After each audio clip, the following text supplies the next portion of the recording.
Drudgery, Dreams, and In Between, the podcast for neurodivergent weirdos and queers who forget about struggling to adult. They're struggling to human. At least that's what everyone's telling us. You're right.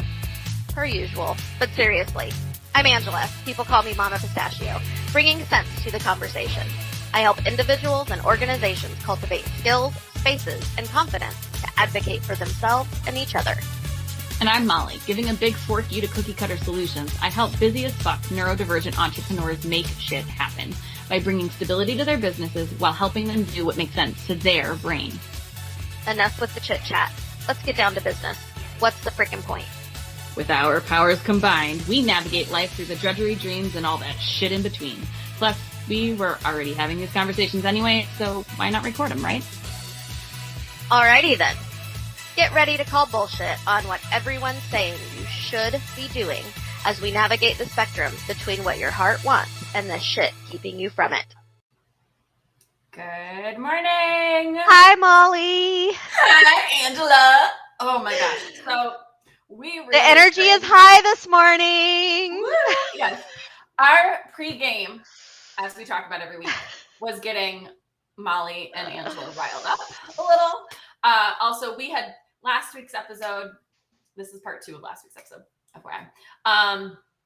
We by the end of the episode, we were really getting into it, and we were like, "Oh, we can't just leave people hanging like this." So we were like, part 2, and we're kind of taking a different angle from it's continuation of last week, but I feel like this week's conversation is going to be a little bit more into what we were hinting at the end of the last episode. And it's just the foundations of definitely focus of everything. So yes, you have an agenda and I'm going to let you get to it. I have an agenda because one of the quotes that we pulled last week was so we were talking about intersectionality and how positive psychology refuses to acknowledge that intersectionality exists. Right. Now, you can go onto their site and you can see that they talk about it somewhat and that they have addressed some of the things that people have been complaining about with positive psychology. And there are good things about positive psychology.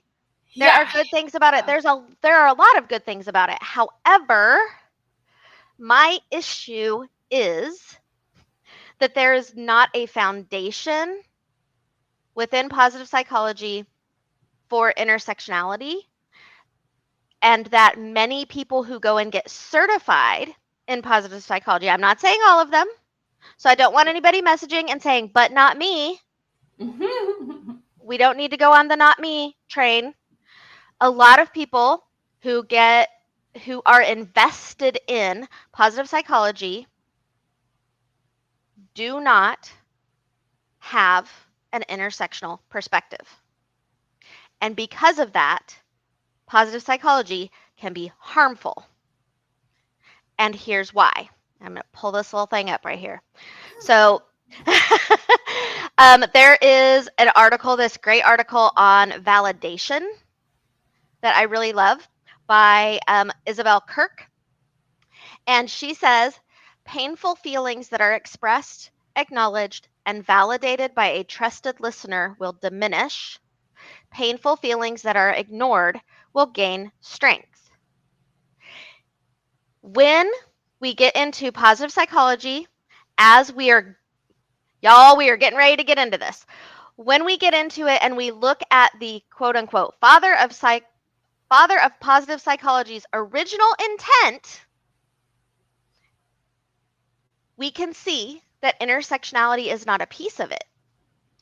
Therefore, there will be painful feelings that are ignored, and those painful feelings will gain strength.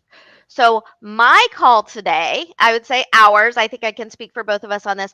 Our call today is take the good shit from positive psychology and use it all over the place and do it through an intersectional lens. Yes, and we kind of just had gotten into this right before we went live, is the foundations of having boundaries and looking at things from a different perspective and trying to take pieces of learning from those moments, like all of those different components of positive psychology. Like people are like, positive psychology works, but in reality, the tools work.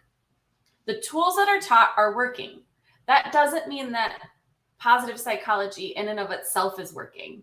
It means that you implemented boundaries and your boundaries are improving your life experience. That does not mean that the entire concept of positive psychology worked for you. That meant that boundaries worked for you. And if you didn't have boundaries, no shit, it's going to be a better life. Like Yeah. I can tell you that because I didn't have boundaries and I had a shitty life. And then I implemented boundaries and I have a new life. But that doesn't mean that I just thought positively and the world was better. Like, Right. that's Right. So. But that goes to say with anything, we are looking at this critically as we would look at anything else. Because critical thinking is really important to our mental health. When we just blanketly accept, and I am saying this from experience and from having client after client after client come to me and say, I trusted.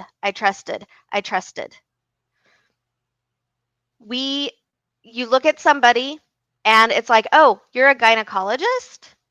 Cool. You know all about female sexuality. And then later on, you find out that they are not culturally competent at all when it comes to queer. Well, there are lots of people who have vaginas who are queer. There are people who have vaginas who are trans. And just because they're a gynecologist and they're supposed to know all about all of this doesn't mean that they do. Right. Doesn't mean that they've had any training whatsoever on human sexuality. And because we just blanketly trust, I'm not saying that everybody does, but because a lot of people blanketly trust, then sometimes harm happens. And I feel like that happens with positive psychology. It is a great premise. Like, cool, positive psychology, we all need more happiness in the world because that's what positive psychology is all about. How do you find the happiness? Yes, that sounds great. But it can be really harmful when it's not looked at through a lens of intersectionality that says there are a lot of things that must be addressed. There is a system that must be addressed. And I am not making this up. In 2018, Martin Seligman wrote in the annual review. Okay, what's this called? He wrote in Annual Review of Clinical Psychology, Positive Psychology, A Personal History by Martin E.P. Seligman. And he very specifically says, okay, he very specifically says, positive psychology is not an exercise in changing values, but in helping cultures and individuals better achieve what they already value. Take it away, Molly! So I got so angry before. So this is a two-faced quote. It's essentially, think of it like Batman, Two-Face. Because at an initial reaction would be like, oh, I value what I value, and they don't want to change that. They just want to help me better live my life with my personal values. Great. That's great if you value other people and cultures and intersections. Great. But what if you don't? That means that there's no teaching for you to shift your values to help you better utilize these tools that positive psychology is teaching you. You can't do that if you don't change your fucking values. Because if you come at it as, I am negative Nelly and I hate all people. No offense to people named Nelly. But you're going to continue to hate people. And now you're using positive psychology to endorse your, like, it just doesn't make sense. It doesn't make sense. Anytime you learn a new tool or learn a new skill, your values will shift. You cannot have a toolkit that is new and teaching you new things and not shift your values, because the value you place on things is going to change. Like, I don't understand how this, I just don't get it, Angela. I don't get it. Yeah, I know. It doesn't make a lot of sense. But the thing for me that is scary is positive psychology is a huge institution now, a gigantic money-making institution, to the point that we had this article in Forbes say, I love this, Martin Seligman's greatest achievement has been to create a cure-all that corporate America believes in. Find a way to do the same and you'll never want for clients again. Why is positive psychology so huge in the coaching industry? Because of that right there. People have bought into it. A lot of people. A lot of people. And the biggest group of people who has bought into that is white supremacist corporate America. Okay, I know that not everybody who is in corporate America is a white supremacist. I understand that. However, those values that are at the top of the food chain, the 1%ers, right? Those values are not being questioned by positive psychology because it's not an exercise in changing values.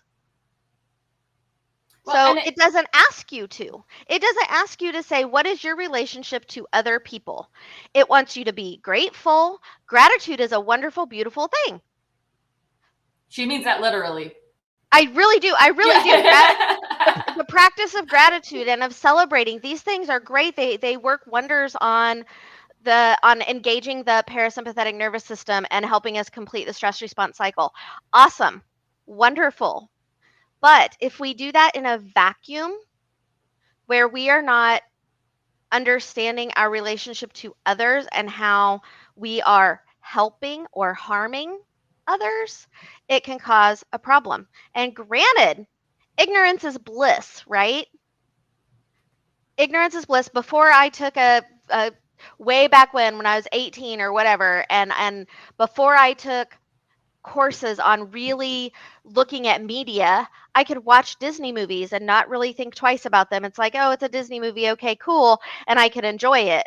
After taking a course that was all about, critical thinking in media, and I started looking at media in a different way after having a practice to do that, I've never been able to watch anything ever again without having some critical lens that I'm looking through. And that pisses me off sometimes because I just want to sit down and watch something and enjoy it. Right? Mm-hmm. So the fact that positive psychology, the founder of it, we're not going to go into who is actually the founder of it because that's addressed in this article as well. The father of this is saying this was never meant to address values. Well, and so you brought up gratitude. So in corporate America, let's think of how gratitude without a shift of values could roll out and be harmful. So in the event that we are talking about the 1% white supremacist corporation owner, that trickle down means that only they're only going to value the effort and work of certain people in the company. So some people will be getting positive reinforcement because of positive psychology, but it's only going to be the people perceived as worthy. The other people,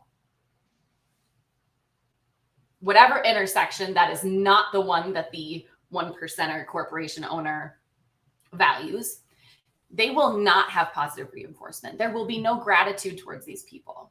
So then we have this toxic environment because there's a disproportionate amount of valued and undervalued people. And that's where that harm comes in, because now that we haven't shifted values, that means only part of the people are benefiting from this positive environment. So yes, they've implemented gratitude. Yes, they've implemented positive reinforcement, but only with a select few of their employees. Right. The employees who are not suffering or oppressed. And let's get into that. Because not only did he make this statement of value, but then he goes on to say the substance of positive psychology was anchored by the opposite concerns from clinical psychology.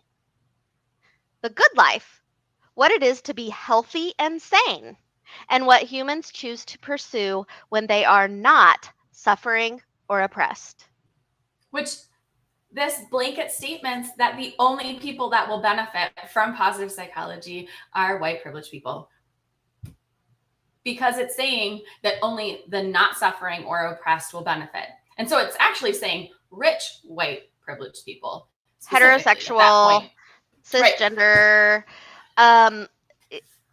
like yes, societal conforming people. Because everybody else would be classified under suffering or oppressed, which means that they don't qualify for this positive psychology to do what it's supposed to be doing. There's just, I don't understand so much of this quote. Like, I don't understand why the person would view it in this way, I guess is what I'm trying to say. Not that I don't understand the quote. I understand the quote. I just have so much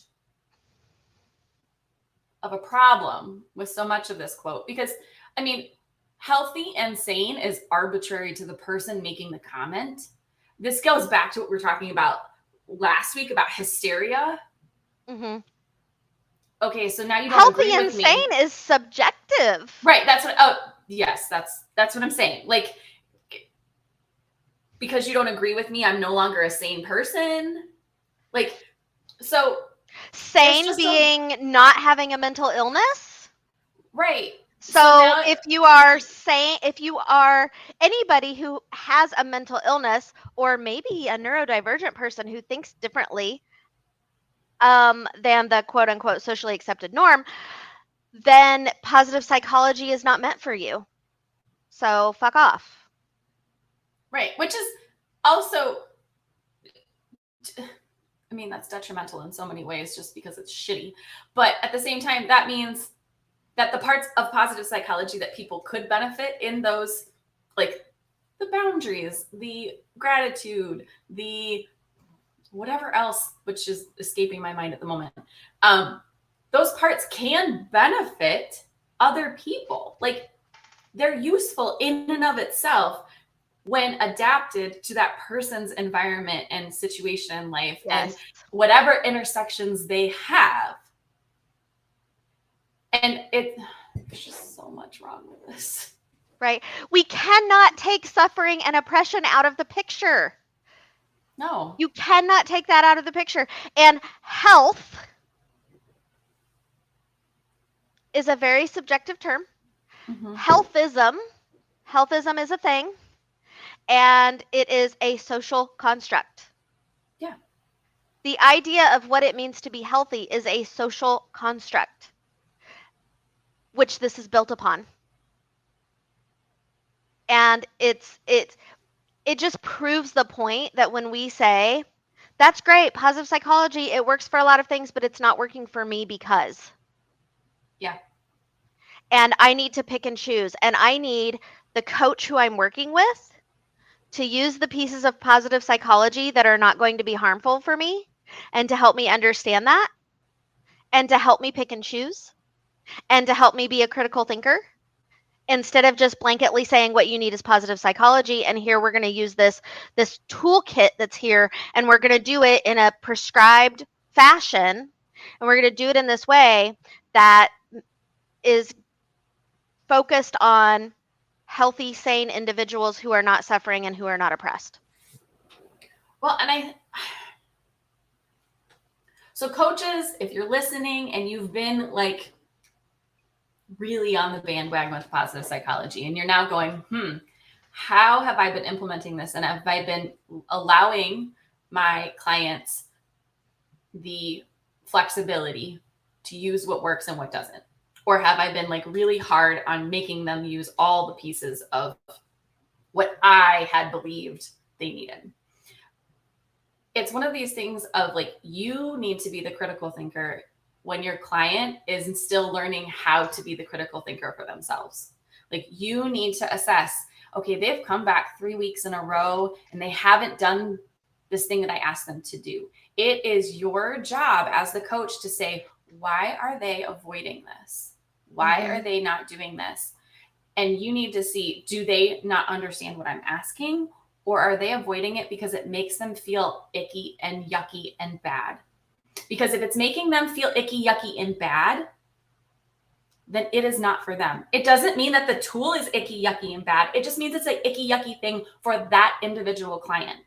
Yep. And it's your job to assess that. But it's also your job to go, oh, I wasn't specific enough for my client. If it's not that it's icky, yucky, and bad, they need to have the breakdown of how to utilize what you're teaching them.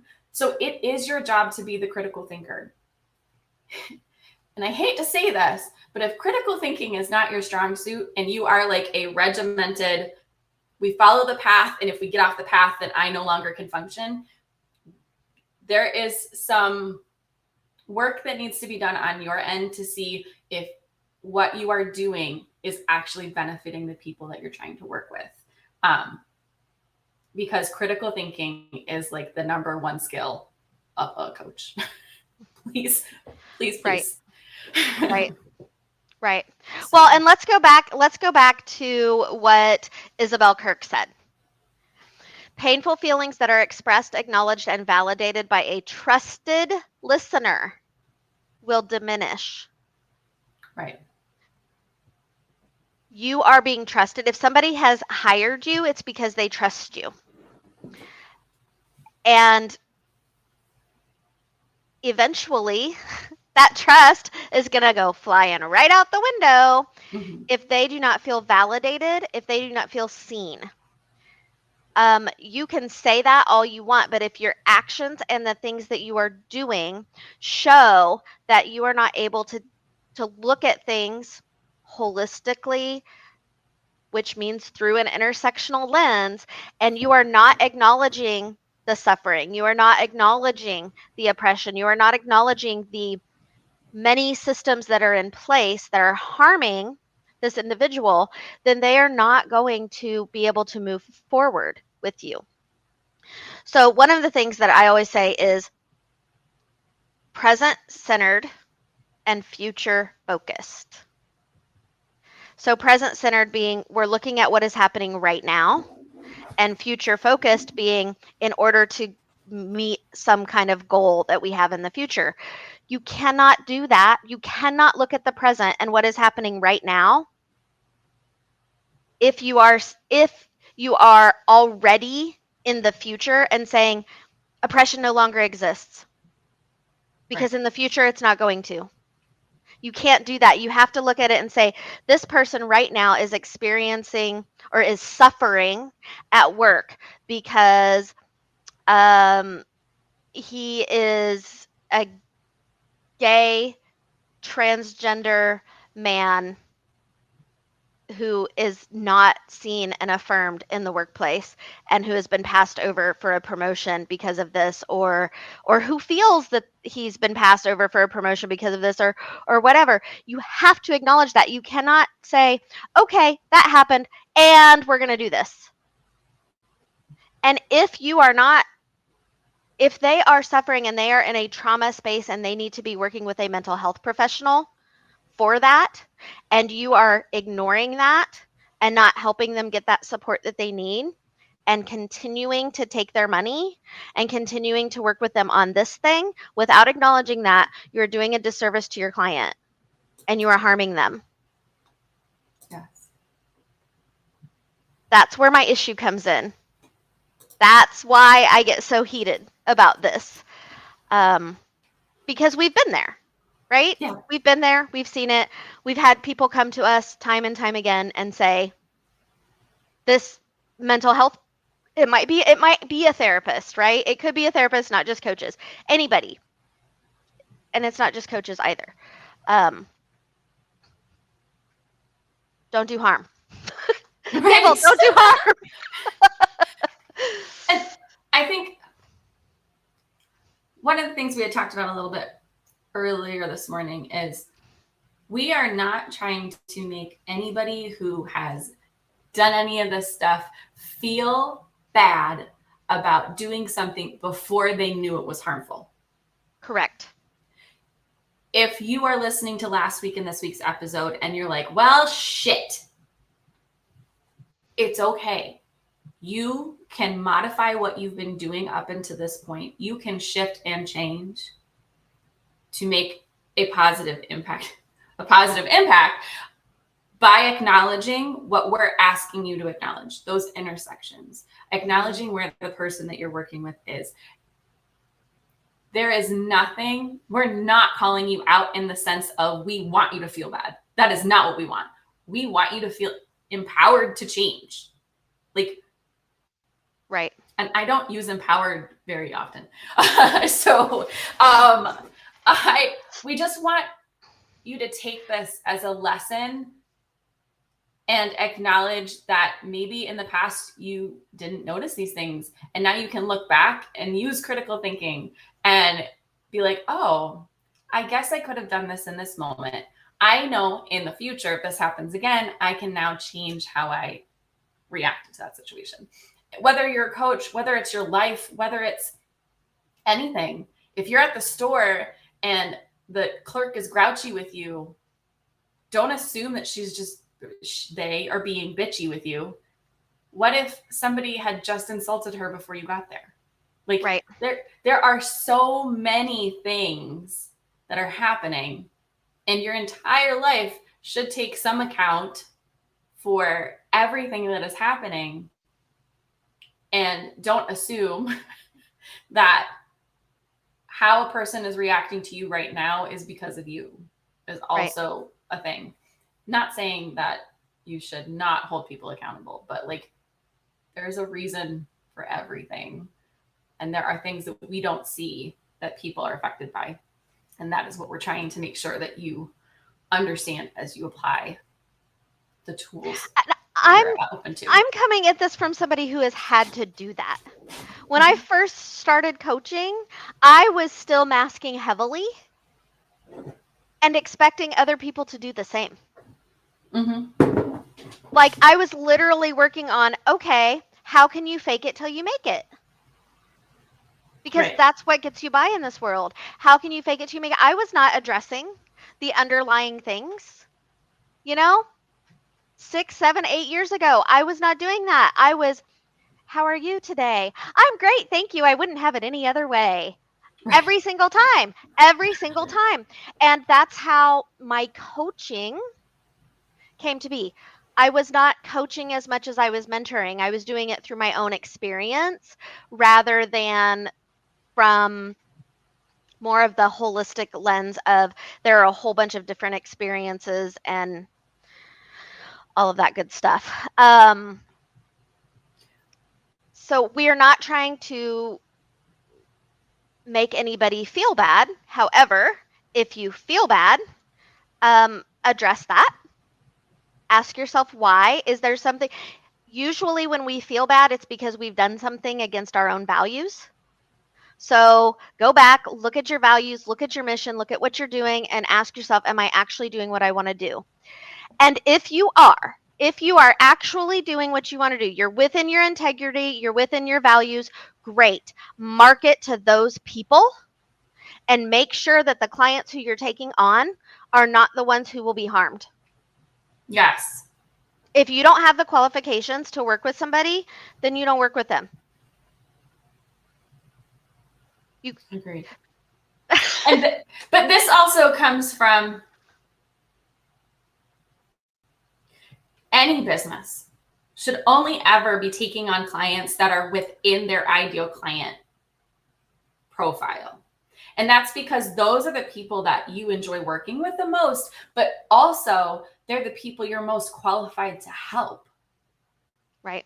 There are other people, but the people that don't fall in your ideal client profile, there are other people that are qualified to help them. So you not helping them doesn't mean they won't get help. Right. And so this is again where you start talking about, are you taking clients because you have scarcity issues? Are you taking them because you have savior complex issues? Are you taking them on because you have a false sense of what you can do? I don't know. But like, you need to actually, it's so very important that you are realistically looking at every lead that comes in and being like, am I the person that can help this? Am I the person meant to help this person? Yeah. And I feel like this extends into your friends and relationships thing as well, because some of my friends are more qualified to listen to me in certain moments than others. Not because my friends are valued differently. Like, I don't love them differently. It's just, I am not going to talk about certain issues to friends that don't have the ability or experience to understand what I'm saying. Because I need someone to understand what I'm saying because I need help. And so I'm going to turn to certain friends in those moments because they're the person I know is going to understand and give me advice or a listening ear or whatever I need in that moment. Right. And that is just as important in everyday life as it is in business life. Like, don't because turn to your, those two things intersect. right. It's not like you're going to turn to your, your friend with a penis and be like, geez, my period really sucks. Like, and expect them to empathize with you in the same way if you went to your vagina friend and was like, geez, my period really sucks. They're going to be like, oh shit, I totally know what you're talking about. Like, there's going to be except in a few cases, there might be somebody who has a penis who does understand what it is to have a vagina and period pain. I tried wording that so well. I know you did. I tried so hard. See, you can fuck it up even when you're trying hard. In general, we don't go to penis owners and talk about our periods because penis owners don't necessarily want to be the expert in that. Yes. Yes. Generally. I tried so hard. Okay. So you didn't mess anything up there. I know. It's true. What you said was 100% true. I mean, in general, Molly, you're not going to necessarily come to me to talk about period pain because I don't have periods. Right. Like, unless it's specifically affecting your sexuality in some way, your sex life in some way, you're probably not going to come and talk to me about it because I'm going to be like, haven't had a period in a long time. Sorry. No, I definitely come to you for different advice. Okay, so we're going to continue on looking at some of the things that Martin Seligman said that we struggle with. Another one of the things that he said was, he's talking here about clinical psychology. The reason that he brought positive psychology to the forefront was because he was the president of APA, American Psychological Association. He was the president, and he was like, I want positive psychology to come in here, and how can I change clinical psychology and the fact that we're only looking at what is traumatic and what is bad in people's lives, and he's saying clinical psychology traditionally was all about correcting bad so that the good could be seen because the bad was overshadowing the good and there couldn't be any. So here is what he said about that. The real fad was to work only on the negative, to attempt to understand and correct all that had gone wrong in the hope that the better angels would then soar automatically once the demons had been slain. whereas what is really needed is to build the good along with correcting the bad. Hallelujah! Yes, we like this. I like it sort of. Cent. I like it sort of. I am always triggered by anything that has demons and angels, but that's a side story for another day. Metaphors. Got it. I think the thing that I have, like, I am all for, let's talk about something and see, like, let's talk about both sides of this, thing. I'm all about bringing good and bad, like seeing two sides of the coin, like all about that. I have an issue critical thinking requires that. Yes. But I have an issue with correcting the bad. Yes. Like, mental illness doesn't go away. Like, if you have a chemical imbalance and you take a medication, that medication is not forever going to work for you. It's not going to resolve everything. Like, if you experience a trauma, you might resolve some of the conflict temporarily, but eventually you might be triggered by something else and that might come back forward. Like, there's no correcting it. There's no correcting it. And I feel like it's fundamentally flawed as a psychologist to assume that you can fix that or correct that. Yes, which is what he is saying here. Right? As an autistic person, of course I have issues with psychology in the past saying, we can fix you. Right. No, you can't, because I don't fucking need to be fixed. Right. And so in trying to do something good, he's just proving the point. Psychology, yes, psychology has traditionally been, okay, we are going to fix this so you can be better, instead of saying you're okay, validating you as a human being, right? And then moving forward, because it was, highly medicalized and all of that. But, and you really spoke to this earlier, this saying, whereas what is really needed is to build good along with correcting the bad, is exactly the opposite of what he said earlier with we're not looking at the values. Right. Like,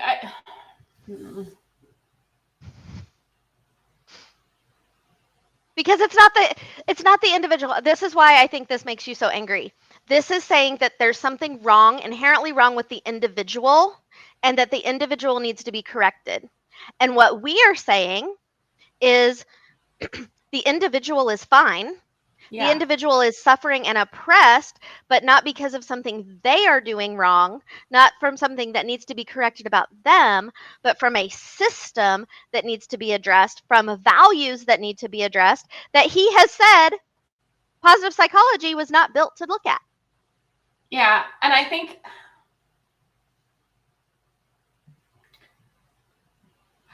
I guess it also it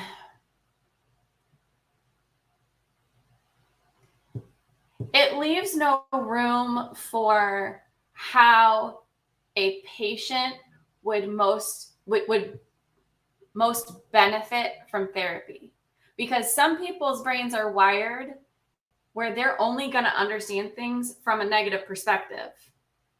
Like, you could come at them and be like, well, you're going to have a great day. And they would be like, fuck you, I'm going to have a terrible day. And until you tell me that if I don't do this, it'll be a worse day, I'm not moving. Like, like I've had a client in the past where we had tried being like, well, you'll earn this if you do this thing, like trying to give some positive incentive for making the graphic for their business, right? Mm-hmm. But that didn't work. And I was like, okay, positive reinforcement does not motivate you. I can't force you to be motivated. I got to find how you're motivated. Mm-hmm. So I was like, well, then take something away from yourself if you don't do the thing. And that was motivating for her because she wanted her thing. Right. And so I feel like by saying a lot of that, it just doesn't give the flexibility to tailor anything to the person. I don't know. I do have an issue with the word correcting, regardless. Right. I don't know. I just struggle. I feel like a lot of times this guy is trying to say something, but his own values are so inherently flawed that he just can't actually give himself a win. Right. Does that make sense? Like, if he had changed that statement to, we need to pair addressing traumatic issues with positive tools, I feel like that phrase would have landed very differently. And I would be like, oh, he's validating that people have trauma in their life or are oppressed or any of these things, and that they want to pair positive tools in some capacity. Like, whereas by saying build the good along with correcting the bad, like, right. He flat out says that we need to correct the bad.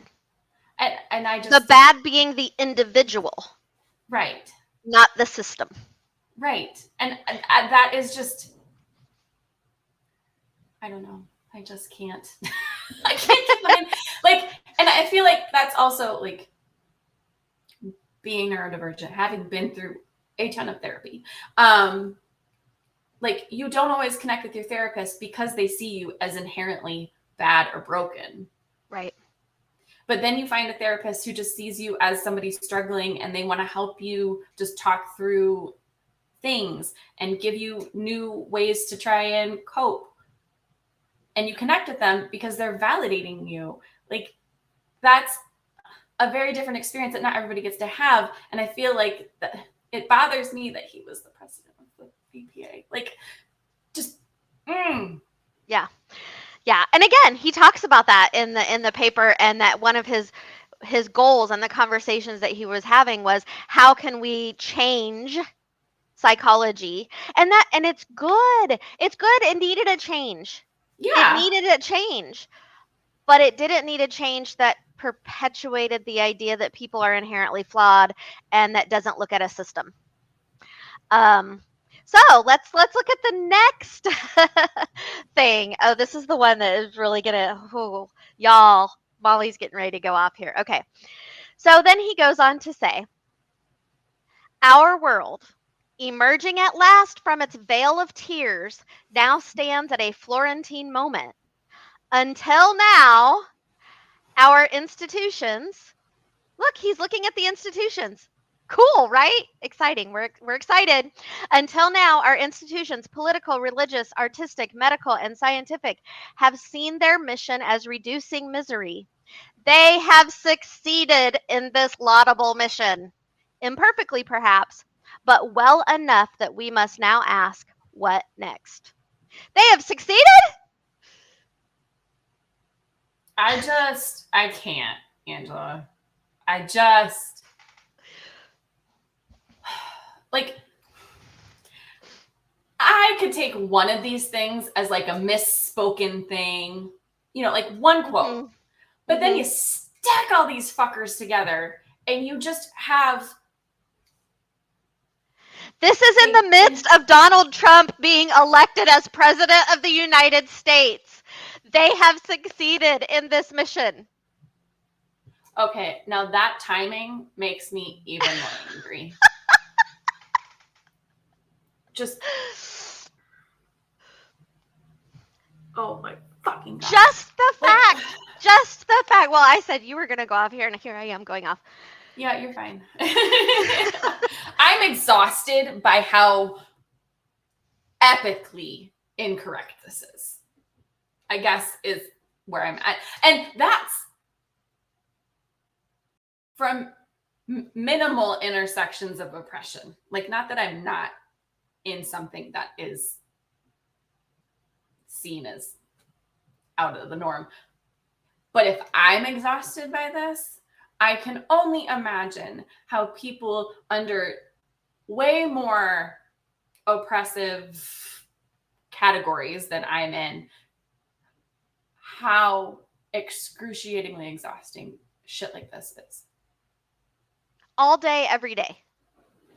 The fact that the president of the American Psychological Association, no longer the president, but the fact that someone who was the president of the APA, the fact that someone who is the father of positive psychology, the fact that this person built this thing on the premise that these institutions have succeeded in their mission of reducing misery. I looked to see if this guy was on LinkedIn, by the way, because I wanted to tag him yesterday. I used his name, so I definitely, if I use somebody's name, I want to tag them. You know this because I tag you all the time. Angela's on LinkedIn again. But I tagged him because I was talking about, I put some of these quotes on there and I was addressing last week's episode and all of that, and I couldn't find him on there. Honestly, I didn't even look to see if this person is still alive, if I'm being honest. But I looked to see. There was no this guy's name on LinkedIn. But if he were, or the other people who look at this, and there may be people listening now who are on LinkedIn who love positive psychology, you can see that LinkedIn is having lots of conversations about oppression in the workplace, about how well-being is not being addressed in the workplace. And that mission has not been successful. Even in an imperfect way, it has not been successful. And anybody who thinks that it has been successful has obviously not been oppressed within a system that is failing miserably. Right. And I feel like this goes under the same argument of things are better than they used to be, so just be happy for what you have. Be grateful. Yeah. And I feel like that is the most toxic form of gratitude is, well, things are better than they were, so just be grateful for what you have. Right. You're not suffering as much as somebody else, so be grateful that you're not suffering as much as somebody else. No, I'm not grateful because I don't want them to suffer. Right. And one person's suffering does not qualify or quantify someone else's suffering. Like, it doesn't negate the other person. Like, this person is suffering and this situation may apparently seem different, but that doesn't negate the fact that this person is also feeling shitty. Like, right. So, point being here, positive psychology has some really great things and some really great tools that we can appreciate. And I highly recommend that people go and check it out. Go to their website, look at it, see the different things that are happening over there because there's some good shit. Use the tools that support your clients in a way that meets your mission, that is helping them, because and here I guess I'm speaking to the people who are helping people. If that is your mission to help people, then help people and don't harm them. And part of helping people is addressing and understanding where we might cause harm and doing something so that we don't. So there's that. And if you are an individual, think critically, ask questions. Is this something that is working for you? If you are in the midst of it, if it is not working for you and you are having the same discussion week after week after week after week and not moving forward, address that. And don't necessarily take it all on your shoulders, but don't also don't blame them 100%. Advocate for yourself. Take some accountability. You have agency in this, and you don't have to work with that person. No.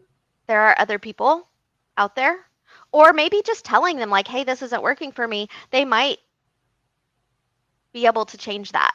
They might be able to look at that. Have them listen to this if they haven't. Maybe that'll help. Oh, all right. Oh, we hit 50 minutes today. I know. Last thoughts, Molly? No, just, I guess my biggest piece of advice for people is question everything. Like, question not from a place of like, I don't trust anything, but like, question if it's working for you. Question your responses emotionally. Question all the things so that you can make sure you're making the best decisions for yourself, for your clients, for your family. Questioning things is how we move forward. Accepting things at face value is how we regress. So please, please, please question things so that you can achieve the things that you want in your life and in your business, on your anything.